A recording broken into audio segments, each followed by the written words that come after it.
c'est être plein d'humilité pour le transmetteur. Moi, je n'apporte rien. Tout ce que je fais, c'est une mise en forme par rapport à des textes fondamentaux qui ont déjà été dits, posés.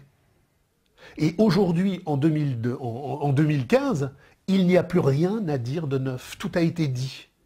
Il faut transmettre pour que quand la grande explosion va avoir lieu, la théorie unitaire qui a été perdue renoue le fil du temps. Il faut retrouver les textes, les pratiques, il faut retrouver toute cette histoire qu'on nous a volée. Les gens ne savent pas la commune de Budapest en 56, les gens ne savent pas la commune de Barcelone en 37, les gens ne connaissent pas les grandes jacqueries paysannes qu'il y a eu au 16e, au 15e, la guerre des paysans en Allemagne. Tout ça, les gens ne savent pas. Donc il faut renouer et dire aux gens, la pire des impostures, c'est de croire qu'on peut réaménager la servitude de l'État et de l'argent. On ne doit pas la réaménager, et si on essaye de la réaménager, on ne la réaménage de toute manière pas, c'est elle qui vous absorbe. Oui. Il n'y a pas d'autres solutions en fait, parce que l'État, mais comment on fait pour abattre un État? C'est quoi? Mais on n'abat pas un État. C'est tout le débat entre Marx et Bakounine. Marx et Bakounine ne s'opposent pas sur le fait qu'il faut détruire l'État. Marx et Bakounine s'opposent sur la notion d'abolition de l'État, parce que Bakounine croit qu'on abolit l'État par décret. Alors que Marx lui dit, mais non, on n'abolit pas l'État par décret. On abolit l'État parce qu'il y a un processus de communisation existentielle, sacrale, générique, qui détruit l'argent, dont l'État n'est que la forme supérieure. Et quand Bakounine, à la commune de Lyon, fait une proclamation, il dit l'État est aboli. Et Marx rigole, il dit Bakounine avait aboli l'État par décret, et un gendarme qui est rentré par la fenêtre s'est rappelé à lui en l'emmenant en poste. On ne décrète pas l'abolition de l'État. On abolit l'État dans un processus radical de communisation qui abolit l'argent. Donc, ça, c'est ce que des gens comme Bilan, des gens comme Bordiga, malgré leurs limites, avaient très très bien compris. Le processus essentiel de l'émancipation humaine par lequel le prolétariat s'abolit. Pour les bolcheviks, il fallait généraliser le prolétariat. Pour Marx, il faut abolir le prolétariat. Le prolétariat est notre condition d'anti-humanité. Pour redevenir des humains, il ne faut plus de prolétaires, parce qu'il ne faut plus de survaleur, il ne faut plus de travail, il ne faut plus d'argent. Donc, le processus par lequel nous abolissons l'argent et qui crée la communisation est le seul processus objectif qui détruit l'État. Et on l'a vu en 68, même sur une courte période. On n'a pas détruit l'État en 68.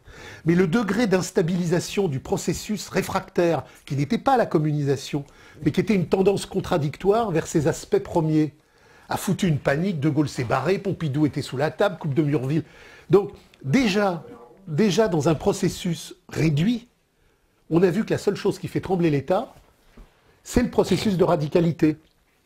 Et dans le même temps, on avait les gauchistes Mitterrand et le PSU qui proposaient la gauche populaire. Ça faisait pas peur au capital, la gauche populaire. Ben voilà. Donc elle est bien affectueuse. Ah, elle vous aime. Elle vous aime. Alors, qu'est-ce que vous dit encore? Alors. Viens là. Assieds-toi. Ah, mince.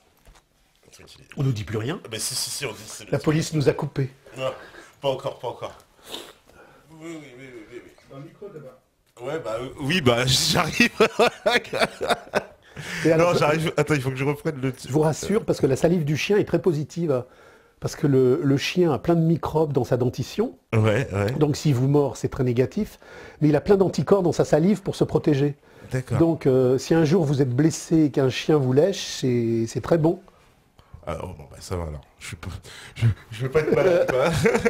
Alors, qu'est-ce qu'on me dit? Voilà. Alors, je vais essayer de voir. Alors, oui, mais la question que Francis Causet remet en cause, c'est l'État. Peu importe le système politique, pour lui, l'État est la substance du capitalisme à travers la civilisation.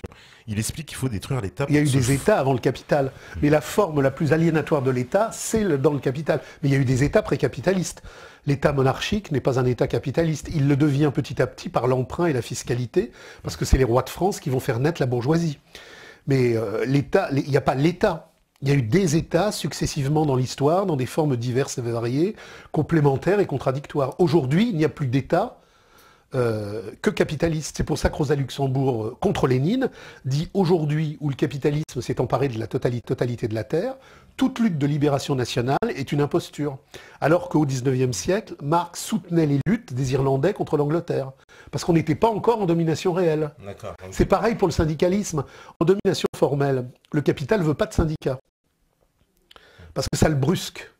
Mais dès qu'il est en domination réelle, il a besoin d'aseptiser les relations, il devient lui-même. Donc il crée justement des syndicats. Donc les syndicats qui ont gêné le capital en domination formelle deviennent des agents actifs de la normalisation de la domination réelle. C'est là où l'analyse de Marx est très très fine, parce que pour chaque question, il faut périodiser le capital dans ses formes successives de déploiement. Voilà, donc de retour ce soir, effectivement, des petits problèmes, peut-être des attaques, je ne sais pas. Voilà, on me dit on tôle le chien. Oui, ça c'est un record, ouais. Voilà. Alors, on me dit certains pays n'ont pas de loi et c'est la milice de chaque village qui fait la justice. C'est vrai que dans la police, c'est quelque chose qui arrive fin 19e, avant il n'y avait pas de police. Les structures les plus efficientes de l'ordre étatique arrivent vite si l'État est extrêmement puissant ou a des nécessités stratégiques fortes. Par contre, ça peut arriver beaucoup plus fort. Il n'y a pas, ce que montre Marx, c'est qu'il y a pas, il y a une loi universelle, mais des applications différées et différentes. C'est-à-dire, il y a des gens qui vous disent, mais il n'y a pas de loi universelle, parce que là, ça s'est passé ça, là, ça s'est passé comme ça, là, ça s'est passé comme ça. Ça, c'est un mauvais raisonnement. Il y a une loi universelle, mais qui s'applique de manière différente à partir du seuil de contradiction entre l'avant et l'après, la marchandise et ce qui précède la marchandise. Donc, il y a des pays à révolution très violente. L'Angleterre a eu une révolution avec Henri VIII qui était extrêmement violente pour enclencher l'accumulation primitive. L'accumulation primitive, c'est la déportation de la paysannerie dans les usines. Mais ça a été bien pire en Russie soviétique, parce que ça arrivait très tard, trop tard, et que pour construire un capitalisme d'État offensif, les léninistes puis les staliniens devaient accélérer au maximum la militarisation. Alors, c'est pas parce qu'ils étaient plus méchants qu'Henri VIII. Henri VIII était une ordure. Alors c'est vrai qu'ils ont tué plus de monde, mais ces différentiels de massacres, d'organisation, de petites polices, de grandes polices ou de moyennes polices résultent des seuils contradictoires du déroulement. Donc on peut dire qu'ils étaient un peu en retard, on va dire. Ils sont arrivés. C'est ce que montre très bien Rosa Luxembourg. La Russie est passée au capitalisme d'État parce que les pays, les derniers arrivés sur le marché mondial, c'est pareil pour la Chine, ne peuvent pas se constituer une accumulation primitive industrielle à partir de la déportation de la paysannerie sur le marché de la concurrence ouverte. Ils sont obligés de construire une autarcie capitaliste d'État. Parce que sans ça, il n'y aurait jamais eu de compétitivité. Parce que sinon, ils se seraient fait bouffer, c'est ça, voilà. La compétitivité. Voilà. Oui, ils faisaient pas oui. Donc la défense nationale de l'État russe, c'est une défense capitaliste de l'accumulation et de l'exploitation par le parti bolchevique, classe capitaliste d'État, contre le prolétariat russe. Donc ils étaient un peu presque obligés d'être enrôlés. Mais bien sûr, c'était presque obligé. Et alors, quand on arrive au degré supérieur de l'émergence financière, monétaire et industrielle, ça ne peut plus marcher. Le mur de Berlin est tombé bien plus par les archaïsmes ingérables du système que par les pichenettes de Reagan. C'est en interne. Ouais, c'est en interne. C'est comme les gens qui vous disent le christianisme a tué le paganisme antique. Non. Le christianisme est devenu la religion d'État étatique des institutions de l'appareil de Constantin parce que, justement, les religions paganistes étaient mortes. Ce n'est pas le christianisme qui a tué le paganisme, c'est la mort du paganisme qui a rendu nécessaire d'user du christianisme. C'est l'inverse. On ne comprend pas des fois les choses comme ça, donc c'est intéressant de remettre. Alors, je vais essayer de voir si j'ai quelques questions. Voilà. Alors, on me demande, est-ce qu'à cause du capitalisme, le choc des civilisations aura lieu? Est-ce qu'il est voulu par le capitalisme, ce choc des civilisations? Mais le choc des civilisations, il est voulu dans les restructurations capitalistes pour une raison très simple, c'est que le capital a besoin d'archaïser le monde islamique. Le monde islamique, au moment où les Anglais étaient encore au Caire, a vu les frères musulmans créés par le MI6 et le MI5. Et toutes les structures islamiques, frères musulmans, toutes structures ont été créées par l'international des services spéciaux de l'impérialisme américain pour archaïser ces pays-là. Quand vous... Bon, beaucoup de nos auditeurs sont peut-être jeunes, ils ne se rappellent pas des années 1970. Mais quand vous suiviez les actualités en 1970 et que vous regardiez les contradictions géostratégiques et géodiplomatiques autour de la Palestine, il n'y avait pas un mouvement islamique. Il y avait l'OLP, le FPLP, le FDPLP, etc. Et quand Yasser Arafat s'est retrouvé bloqué en 81-82 au Liban, la mouvance islamique n'existait pas. Le Hamas a été créé par le Mossad et le Hezbollah aussi. Sauf que, comme le dit Hegel, quand on est aux premières loges, même quand c'est l'adversaire qui vous crée, il y a toujours un retournement dialectique. Le Hamas a été créé à Gaza pour casser l'OLP. Le Hezbollah a été cassé au Liban pour casser l'émergence du Hamal qui s'organisait avec les Druzes, qui s'organise. Mais tout s'est retourné. Parce que c'est ça la force de l'histoire. Le Hamas qui a été créé pour planter l'OLP en étant un allié objectif d'Israël, permanent, n'est plus qu'un allié objectif momentané. Parce que quand on est aux premières loges du terrain, tout se retourne. Mais ce qu'il faut bien voir, c'est que à Bagdad, sous Saddam Hussein, vous aviez 50% de la population de Bagdad qui était dans le cadre de mariage mixte. C'était des sunnites qui se mariaient avec des chiites. Aujourd'hui, vous avez tous les jours une mosquée sunnite qui explose et une mosquée chiite qui explose. Le capital, dans sa face supérieure, veut le chaos universalisé. Parce que le chaos étant universalisé, il peut maîtriser l'ensemble des territoires stratégiques sur lesquels il veut intervenir de façon décisive. Donc, l'islam, le djihadisme, c'est une création voulue pour un choc des civilisations factices qui permettent à l'ordre américain d'avoir dans toute cette zone des mouvements archaïques, conservateurs, incapables de contester sur le terrain même d'une micro-modernité l'ennemi. Et là, on avait Kadhafi, on a le bordel. Le système veut le bordel. Et les djihadistes qui partent en Syrie, ils sont encadrés par les services. On les connaît tous. Ils sont encadrés par les services de Donc, renseignement qui les font venir là-bas. il faut bien comprendre que le réveil de l'islam, qui était mort dans les années 50, dans les années 50, l'Égypte était nassérienne. La Syrie et l'Irak étaient baasistes. Alors bien sûr, il y avait quelques secteurs, mais qui ne représentaient rien.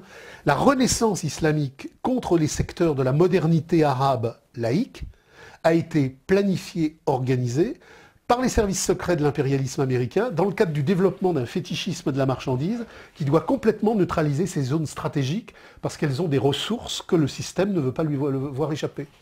Donc on les tue un peu de l'intérieur, c'est ça? Mais bien sûr. Et en prétextant, on se crée un faux ennemi, mais demain, pour aller mieux les détruire. Mais c'est exactement comme quand Louis Andrieux crée des groupes anarchistes terroristes et que les bombes qui pétaient à Paris, la bombe d'Édouard Vaillant, par exemple, au Parlement, a été planifiée du début jusqu'à la fin par Louis Andrieux, préfet de police. En domination formelle, il y a des complots contre l'État. En domination réelle, nous dit Debord, il n'y a plus que des complots de l'État contre la population. Et en domination réelle, puisque l'État maîtrise tout attentat, bien sûr, je deviens fou parce que j'ai une crise de nerfs, je mets une bouteille de gaz dans une poubelle et puis je vais la mettre sur la mairie. Bon, ça c'est une folie artisanale, je peux faire ça, mais c'est sans effet. Par contre, tout acte terroriste efficace, efficient, de masse, est étatique.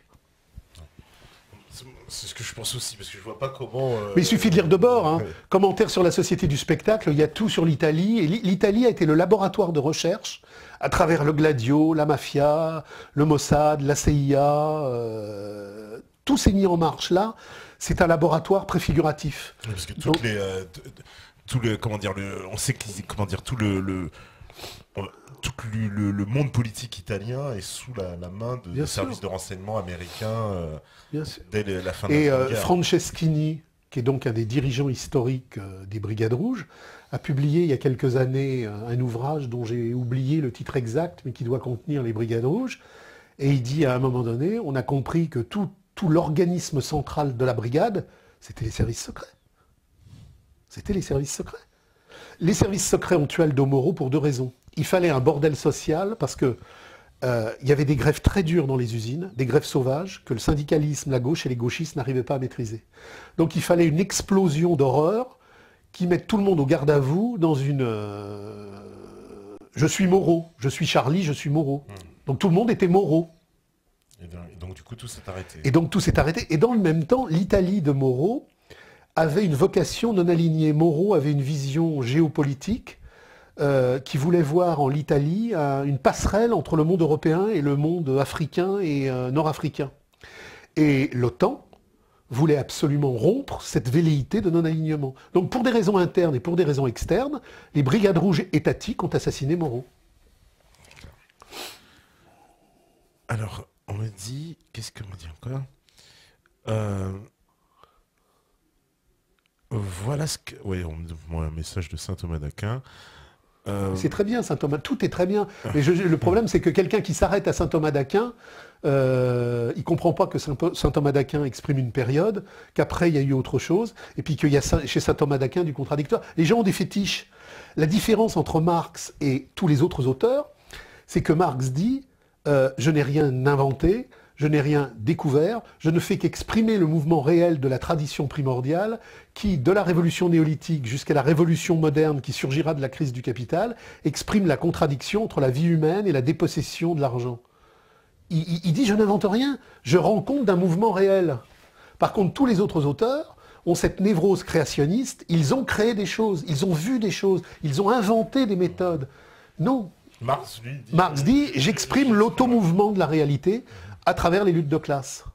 Et c'est lui qui va mieux l'exprimer ou il y a d'autres auteurs Il est celui qui va le plus loin, parce que avant Marx, il y a Proudhon, oui. Il y a toute une série d'auteurs qui contestent Proudhon pour son côté réactionnaire, puisqu'il ne veut pas abolir l'argent. Et Marx fait la synthèse de tous les groupes radicaux qui ont existé au moment de Proudhon ou avant, et il fait la synthèse supérieure en montrant en quoi il y a une opposition radicale entre le socialisme et le communisme. Le socialisme sont des constructivismes civilisationnels où des auteurs disent voilà, on va créer une banque, on va faire comme ça le crédit mutuel. Ce sont des créateurs névrotiques. Alors que le communisme n'est pas une création, il est l'automouvement de la réalité elle-même. Le communisme, il est chez les Sioux, le communisme, il est chez les communards, le communisme, il est à Budapest. Et des tas de gens qui ne parlaient même pas du mot, qui ne disaient même pas communiste, dans leur vie insurrectionnelle, dans leur volonté d'expérience d'une autre vie, ils voulaient la communauté. Il n'y a personne qui a réussi, en fait. Mais c'est pas possible. C'est pas possible. Ouais. Tant que le capital n'est pas devenu le tout du monde, toutes les luttes qui veulent le détruire sont condamnées à échouer. D'accord. Parce que c'est ça, pour le moment, j'ai envie de dire, le capital, il a gagné sur tous les fronts. Mais Marx l'explique très bien, mais c'est normal. Et le capital ne s'effondrera quand il sera devenu cette tyrannie tentaculaire et despotique du cosmopolitisme absolu de la marchandise qui s'étendra sur le monde dans une structure totalement étouffante. Il faut qu'il soit au maximum de sa réalisation. Donc on n'est pas loin là. Ah ben on y arrive. On y arrive. C'est pour ça que puisqu'on y arrive, il faut poser des jalons de conscience critiques. Il ne faut pas que les gens perdent leur temps dans des solutions de rechange qui ne sont que des réaménagements de la merde de l'économie politique. Ça sert à rien de refaire un système boiteux qui va un peu reprendre... Non, je me présente aux élections, je propose une banque populaire de textile, je vais renégocier le TAFTA, je vais abolir la loi de 73. Bon, tout ça, c'est des gymnastiques politiciennes de recomposition factice qui ne font absolument pas peur au capital et qui ne remettent rien en cause. Mais ce discours-là, parce que par exemple, dans l'extrême gauche politique, il n'existe pas. Mais l'extrême gauche politique, c'est l'extrême gauche du capital. À la suite de Marx, les groupes radicaux qui viennent de la Commune et qui ont posé les jalons insurrectionnels, Rosa Luxembourg, les conseillistes allemands, les communards italiens ou espagnols, ont très bien compris qu'il fallait poser ça en radicalité totale avec tout ce qu'il y avait eu après. C'est-à-dire, à la mort de Marx, on n'enterre pas simplement Marx. On enterre toute la dimension subversive de Marx pour le social-démocratiser, puis après pour le bolcheviser. Ce qui fait qu'il faut le rendre anodin. C'est exactement comme le Christ lorsqu'il est lu par Luther ou par Calvin. Calvin, c'est encore pire que Luther. Si vous essayez de comprendre ce qu'a dit le Christ en lisant Calvin, vous ne comprenez rien. Si vous essayez de comprendre ce qu'a dit Marx en lisant les deux cons du XXe siècle, Aron et Althusser, Althusser le stalinien, Aron le libéral, vous ne comprenez rien. Les deux temples de la pensée marxiste, c'était Aron et Althusser, deux crétins universitaires qui n'avaient rien compris et qui n'avaient même pas lu Marx. Donc, les gens sont là-dedans. C'est eux qui ont un peu donné le là, si j'ose dire. Mais, ouais. Alors, qu'est-ce qu'on me dit encore? Alors, il ne parle pas du fait que la justice soit juste, mais qu'elle soit nécessaire pour le bien commun. Ça, c'est... Oui, c'est... La justice comme institution émerge quand le bien commun cesse d'être immanent.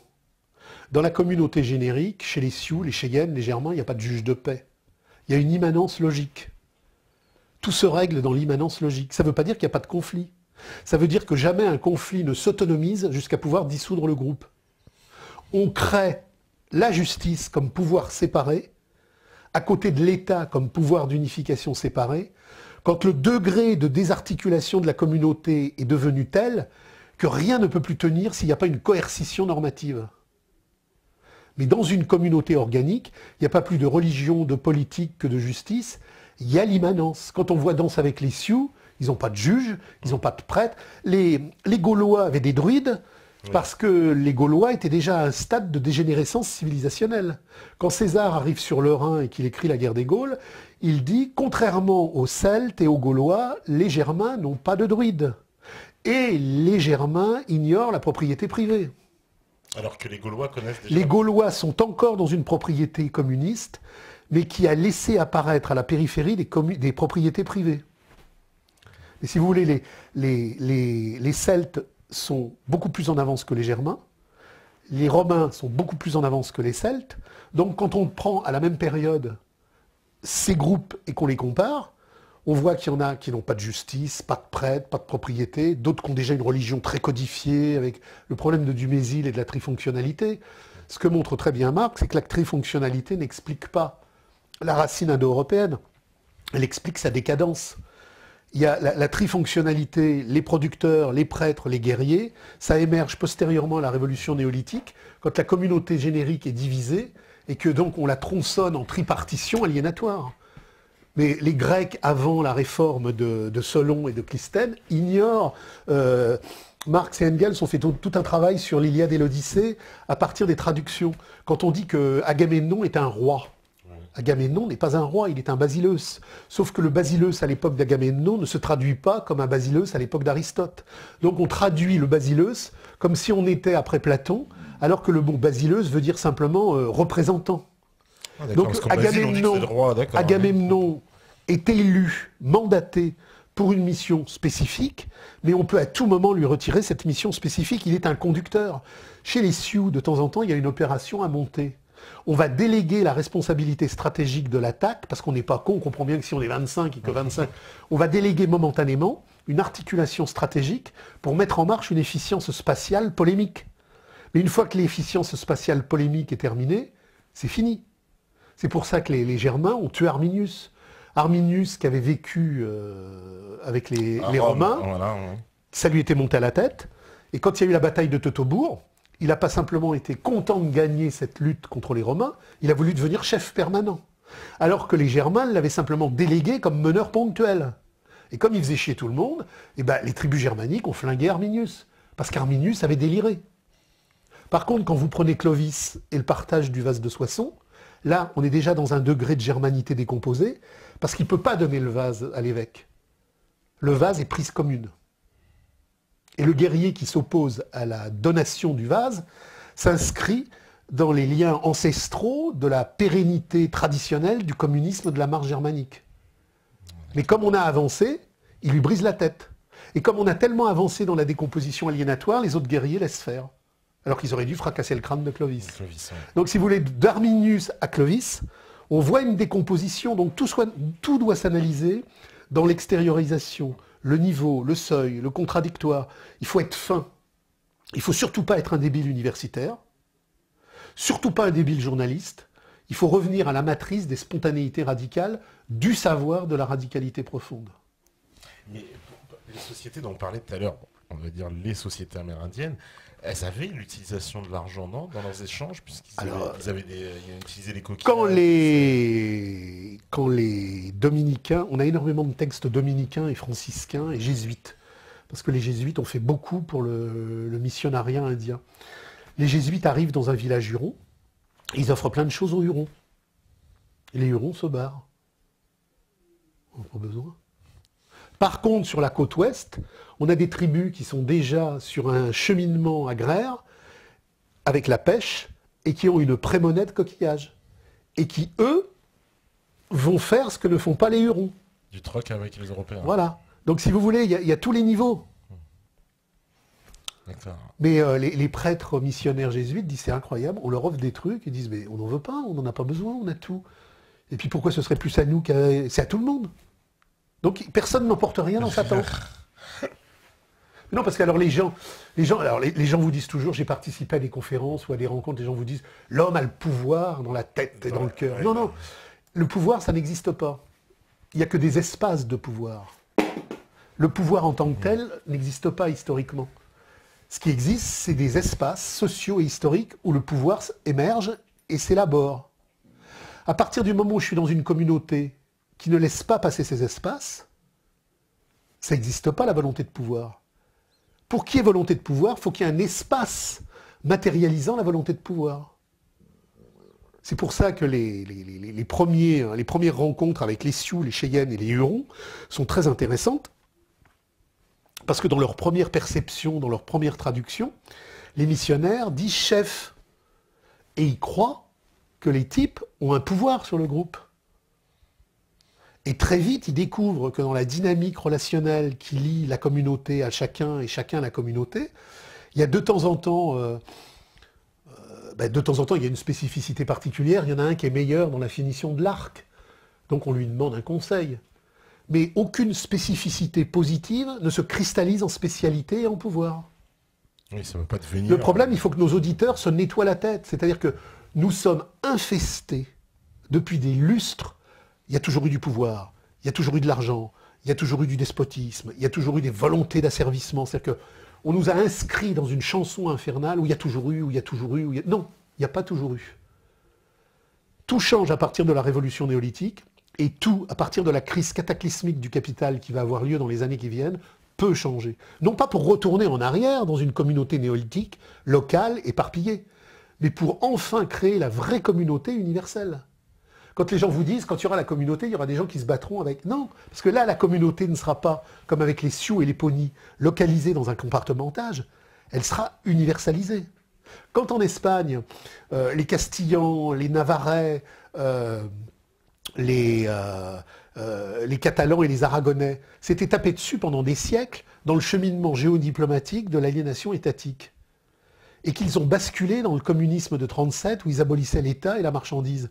Il n'y avait plus d'Aragonais, de Catalans, ils gardaient leur spécificité jouissive, identitaire, leur culture de terre. Ils n'étaient pas devenus, dans un monde gris, une universalité cosmopolite, ils demeuraient eux-mêmes. Mais dans une fédération universelle, où la conflictualité ne pouvait pas exister, parce qu'il n'y avait pas d'espace d'antinomie contradictoire. Donc moi, j'appelle tous ceux qui nous ont écoutés à faire un effort grandissime. Le système nous prend tous pour des débiles. Il faut une fois pour toutes qu'on comprenne ce qu'a dit Marx, ce qu'a dit Hegel. Dans la société du fétichisme marchand, tout est inversé. Tout ce qui est vrai est présenté comme faux. Tout ce qui est faux est présenté comme vrai. Il faut tous que dans leur vie personnelle, leur vie affective, leur vie historique, leur vie de tous les jours et leur vie universelle, ils renversent. Le grand renversement. Donc. Voilà. Bah, en tout cas, merci Francis. Et puis, je remercie ceux qui nous ont suivis. Ah bah oui, moi aussi je voulais aller voir un peu qu'est-ce qu'il y avait. D'autant que j'ai cru que j'allais jamais arriver parce que j'ai une grippe et j'ai plus de 40 de fièvre. Ouais, merci d'être venu. Ouais. Et j'ai en plus un blocage de la jambe. Oui, je suis une épave. Bon, en tout cas, merci beaucoup d'être venu. Voilà, merci Bouillatra, Pierrot, Zozo, Manuel Val, Fight, Obi-Wan. Badak Tadar, Skitty Wikift, Vous voyez ça, par contre, Marx TV, l'immanence aliénante, c'est maintenant. Ouais. C'est très intéressant. C'est quelqu'un qui n'a jamais lu Marx. C'est quelqu'un qui, comme un petit judéo-calviniste de Genève, aurait lu Marx ou aurait lu Jésus à travers Calvin. Il n'a jamais lu Marx. Quand on dit ça, on ne l'a jamais lu. Mais le système marchand a dit que Marx était la Russie soviétique, donc le système marchand a dit c'est ça. Bon bah c'est Obi-Wan. On lui souhaite une bonne soirée. Bah oui, parce que moi après, quand tu vois, comme vous l'affichez après, moi c'est dans les libres antennes, on va me dire oui, bah je m'étais fait. Mais il peut lire Lettres contre l'avoir, qui est une synthèse claire, un peu complexe, mais véritablement limpide, où tout est dit sur la manipulation du capital, sur Marx, sur le Christ, sur le communisme, sur tout. D'accord. Et donc, il existe un site où on peut vous suivre aussi pour... Alors, j'ai appris dernièrement que j'avais une page Wikipédia. Mais alors, il y a eu une guerre, j'ai plusieurs personnes qui m'ont appelé en me disant, il y a une guerre infernale. Je dis, je m'en fous de Wikipédia. Donc, la page Wikipédia a tenu 2 mois, mais elle a été... elle a été supprimée. Elle a été supprimée. Normalement, la page Wikipédia, m'a dit une collaboratrice, elle tient 1 an. Et au bout d'1 an, on la supprime éventuellement. Et alors, il y avait plein de mecs, mais qui connaissaient rien au sujet, qui s'occupaient du maïs OGM, qui s'occupaient du vin de Bourgogne, du gaz de schiste, qui considéraient que la fiche Wikipédia n'était pas pertinente. C'est comme si un physicien nucléaire devenait spécialiste en camembert. Mais bon.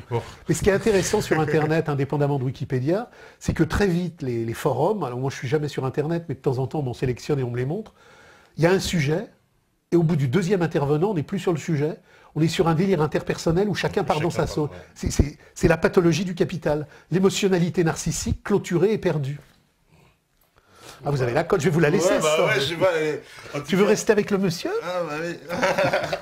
Bah, tout le monde me dit, bah, le chien, il est gentil, il prend la confiance. Le chien est gentil, et d'ailleurs, le chien n'est pas un chien, c'est une radicalité stellaire qui indique le monde nouveau.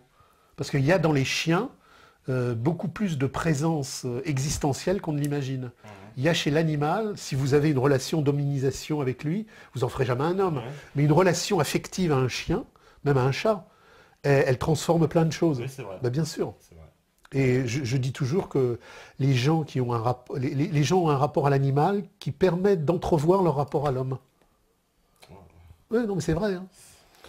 Bon, bah ceci dit, je vais aller dormir parce que je tiens plus et je dis bonsoir à tout le monde. Merci beaucoup, nous aussi, on dit au revoir à tout le monde, voilà, Demurge, Milan, Bryce, Séphie, Pierrot, Patriote, Liberty, Emily, Obi-Wan, voilà, tous ceux qui sont connectés, merci à tous les métanautes, merci à la régie, merci à, comment il s'appelle, il y a Dr Dre qui est avec nous et DJ Premier, donc aussi on leur passe dédicace, et puis on se retrouve évidemment demain pour le débat, le fameux débat tant attendu, et ben c'est demain. Et je sais ce que c'est. Voilà, donc bon bah demain, rendez-vous pour le débat. En attendant, vous savez très bien que si vous écoutez ce message, c'est que vous êtes la résistance. À demain, ciao.